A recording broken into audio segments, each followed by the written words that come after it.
अभी तक कोई रेस्क्यू, एक भी स्टूडेंट की रेस्क्यू नहीं की गई है यहाँ से। और यहाँ पे रोज रोज बम धमाके हो रहे हैं। हम लोग कल का खाए हुए हैं, कल रात में ही खाए, उसके बाद से अभी तक कुछ नहीं खाए। कुछ फॉरेनर बच्चे निकले थे जो कि रास्ते में ही उनको शूट कर दिया गया।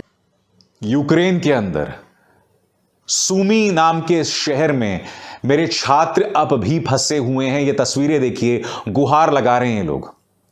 और मोदी सरकार के मंत्री जो हैं छोटी छोटी बातों पर अपनी पीठ थपथपा रहे हैं। ये छात्र इतने मजबूर हैं कि इन्हें बाहर जो बर्फ पड़ी हुई है उसे समेटकर, उसे सहेजकर रूम के अंदर लाना पड़ रहा है, उसे गर्म करके पीना पड़ रहा है, क्योंकि ना इनके पास पानी है और खाना नहीं है। भूखे हैं ये लोग, कई लोग दो दो दिन से भूखे हैं। और यह सरकार अपनी पीठ थपथपा रही है, उसे चुनावी मुद्दे के तौर पर इस्तेमाल कर रही है। मैं चाहूंगा कि आप सूमी से इन छात्रों को सुने, इनकी आवाज को सुने और समझे कि आज की तारीख में ये लोग कितने बेबस हो गए हैं। सुनिए। हम लोग सारे सूमी में फंसे हुए हैं स्टार्टिंग से इधर। अभी तक कोई रेस्क्यू, एक भी स्टूडेंट की रेस्क्यू नहीं की गई है यहाँ से। और यहाँ पे रोज बम धमाके हो रहे हैं। कल रात में भी बहुत बड़ी बम धमाके हुई थी यहाँ पे। कल रात से इलेक्ट्रिसिटी गायब थी 2-4 घंटे के लिए। कल रात से पानी गायब है यहाँ पे। हम लोग कल का खाए हुए हैं, कल रात में ही खाए, उसके बाद से अभी तक कुछ नहीं खाया। कल रात में खाना भी अच्छे से नहीं बना पाए थे, दिन का ही खाना खाए कल रात में। कल रात से ही पानी गायब है। टॉयलेट जाने के लिए, ब्रश करने के लिए कुछ भी पानी नहीं है हम लोगों के पास। हम लोग यहाँ क्या करेंगे? अभी तक हम लोग के लिए कोई एक्शंस नहीं लिया गया है। यहाँ से एक भी बच्चे को अभी तक रेस्क्यू नहीं किया गया, ले जाया नहीं किया गया। यहाँ से बॉर्डर्स जो है काफी दूर है। यहाँ से अगर हम खारकिव होते हुए अगर जाते भी है तो यहाँ से खारकिव कम से कम जाने में 4-5 घंटे लगेंगे। यहाँ से क्यू जाने में 4-5 घंटे लगेंगे। फिर वहां से हमको गांव होकर के फिर हमको बॉर्डर तक, हंगरी बॉर्डर तक पहुंचना पड़ेगा, जो कि वहां से भी खारकिव से 1000 किलोमीटर है। 10 से 12 घंटे लगेंगे खारकिव से बॉर्डर से जाने में। 10 से 12 घंटे लगेंगे वहां क्यू से बॉर्डर जाने में, हंगरी बॉर्डर जाने में, पोलैंड बॉर्डर जाने में। हम लोग यहाँ से खुद से नहीं जा सकते हैं। हम लोग के पास कोई फैसिलिटीज नहीं ट्रांसपोर्टिंग की है, न ही रेलवेज की कोई फैसिलिटीज है। रेलवे डिस्ट्रॉय है, फैसिलिटीज ट्रांसपोर्टिंग की नहीं है।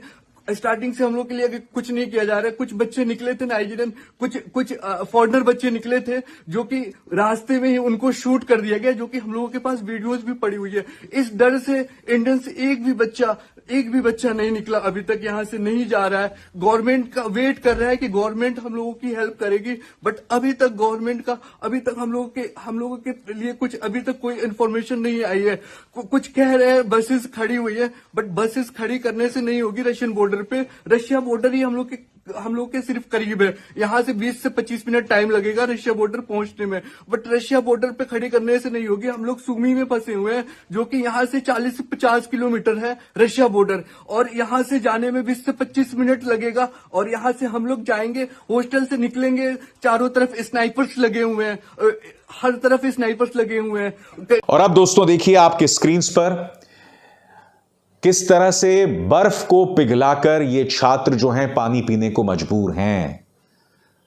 पानी को लेकर इस तरह की बेबसी, इनमें से कई लोग जो हैं जो ये दावा कर रहे हैं कि इन्हें खाना नहीं मिल रहा है। स्टेट यूनिवर्सिटी से बोल रही हूँ। तो रात से हमारे पास पानी का सप्लाई नहीं है। यहाँ पे स्नो हो रहा है, बच्चे स्नो को कलेक्ट कर रहे हैं in order to collect water. Wait,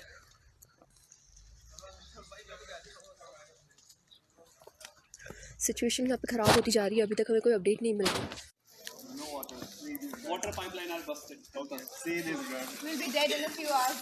Collecting snow.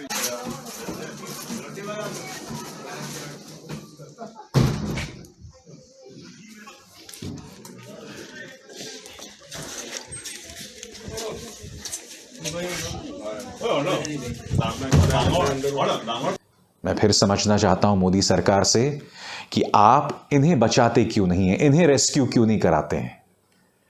क्योंकि देखिए प्रचार के तौर पर तो ये लोग सब कुछ कर रहे हैं और बहुत ही घटिया स्तर का प्रचार कर रहे हैं। मसलन इन्होंने ये प्रचार चलाया था कि प्रधानमंत्री नरेंद्र मोदी का ऐसा वर्चस्व था कि इन्होंने रशिया पर दबाव डाला और रशिया ने 6 घंटे तक जंग रोक दी। चलिए मान लिया 6 घंटे तक जंग रोक दी, मगर सूमी में तो मेरे छात्र फंसे ही हुए हैं ना। और उन्हें जहां पहुंचना है उसके बीच जो दूरी है वो करीब 1,500 किलोमीटर है। इन्हें क्यों नहीं बचाया जा रहा है? और सोच की भी सिहरन पैदा होती है कि ये तो नो डाउट डर से गुजर ही रहे हैं, मगर उनके परिवार, उनके बारे में किसी ने सोचा है? और आपको मिलवाना चाहता हूं अजय भट्ट से, हमारे MOS डिफेंस से। देखिए दोस्तों, किस तरह से बच्चों से ये मोदी जिंदाबाद के नारे लगवा रहे हैं। मुझे खुशी है कि जब भारत माता की जय के नारे लगाने की बात हुई तो बच्चों ने अच्छे से नारे लगाया, मगर जब मोदी जिंदाबाद के नारे लगवाए जा रहे थे तो उनमें आप उस हिचक को देखिएगा, रिलक्टेंस को देखिएगा। और ये हैं ज्योतिरादित्य सिंधिया, रोमानिया पहुंच गए और वहां पर अपनी महानता बखान करने लगे। तभी वहां जो रोमानिया का एक अधिकारी था उसने बोला कि ये जो बच्चे यहां हैं इन्हें खाने पीने के लिए, रहने के लिए जगह रोमानिया ने दी। आप इस बात से जो है इनकार कैसे कर सकते? और फिर जो छात्र आ रहे हैं उनके लिए इस तरह का ड्रामा हो रहा है।